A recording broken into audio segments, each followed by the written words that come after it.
So today is International Trans Day of Visibility. Normally, I would be sitting in this chair giving my take on things.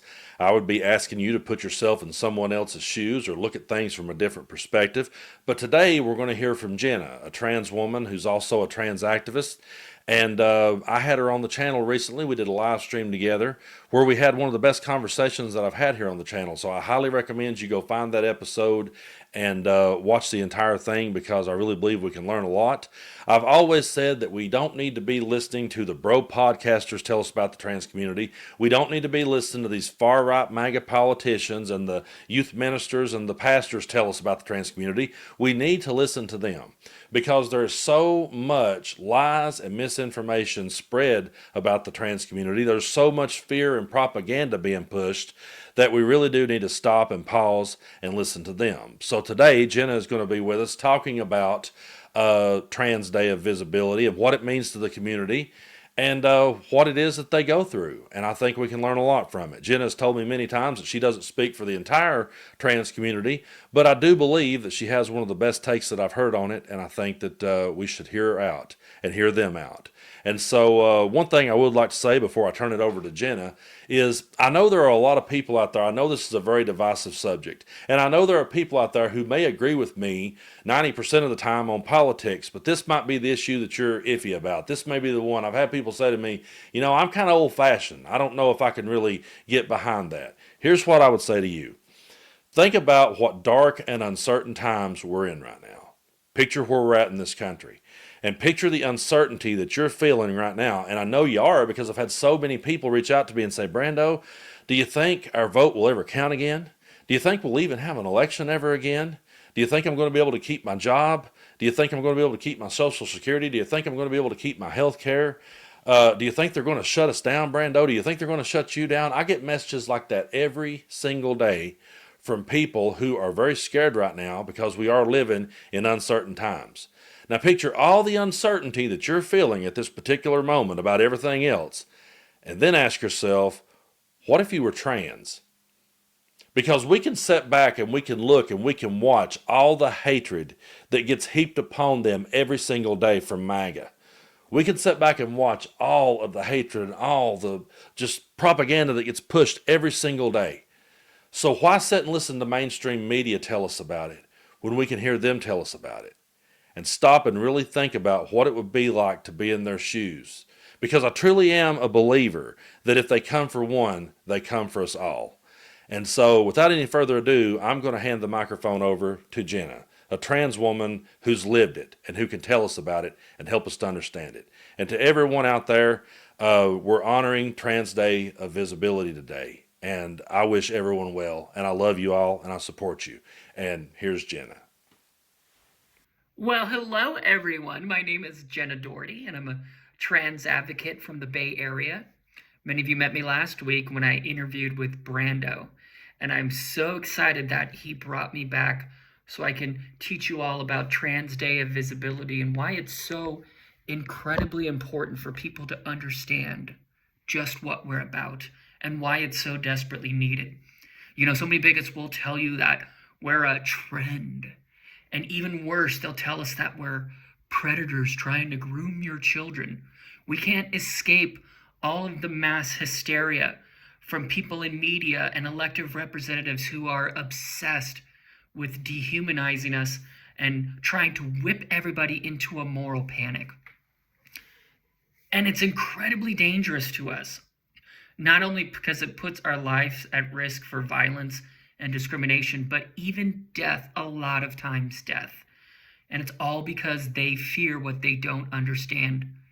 The truth is, we've been around since the dawn of time.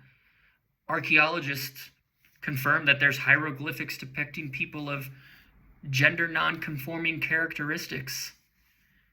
Native tribes, many of them, refer to us as two-spirit because we're able to embrace feminine and masculine spirits, and they see us as wise and treat us with respect.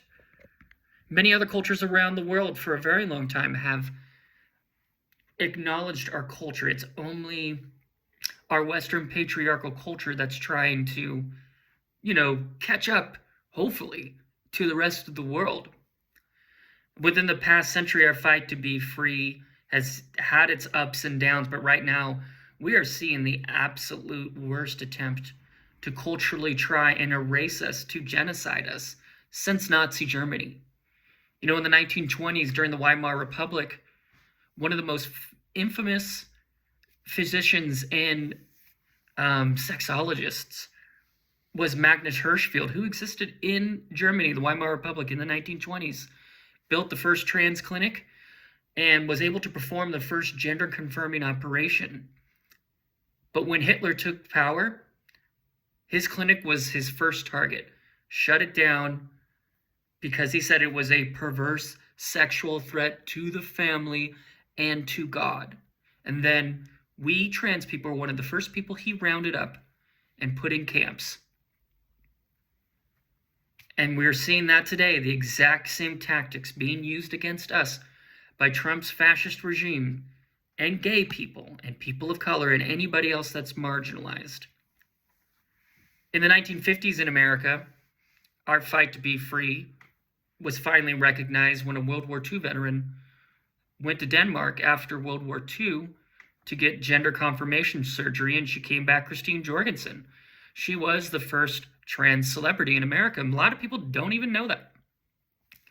And then in 1969, though, the counterculture revolution had really started to take off. And after many, many raids by police on gay clubs, it was 2 trans women at Stonewall Inn in 1969 that finally had enough and said, nope, we are going to be ourselves and we are not going to be embarrassed.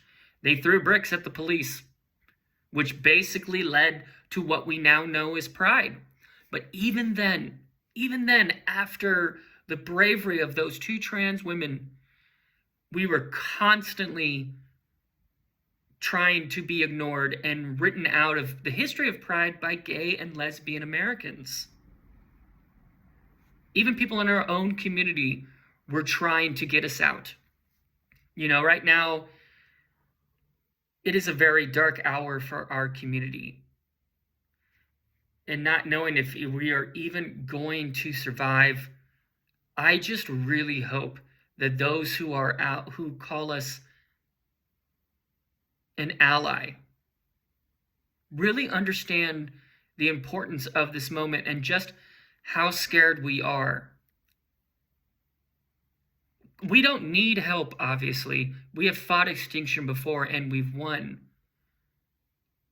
But we sure could use it. We need a lot of help. And I just hope that you can find it in your heart to help us. Because if we are going to defeat this Christian fascist regime, we are going to need all hands on deck. I mean, we barely make up 1% of the population. The far right, they want you to believe that we are this scary group of predators who are just going around transing all the kids when we barely are able to survive. 90%, if not more, of trans women are actually trans women of color, specifically Black trans women. And 41% of us struggle with suicidal ideation. It's just, we need your help. We need you to understand how important it is for us to be seen and normalized in society. You know, when we were growing up, we were always asked, what would you do if you lived during the time of Nazi Germany? Would you stand up and fight for those who were most vulnerable? And I ask that of you. In this time right now, when trans people are being picked on mercilessly, will you be able to tell your grandkids that, hey, I was one of those people that stood up for what was right. I put my life, myself on the line to fight for those who were less vulnerable, more vulnerable. I hope you can. And I hope that you do. Again, I just appreciate you all for listening, and I hope that you have a blessed day.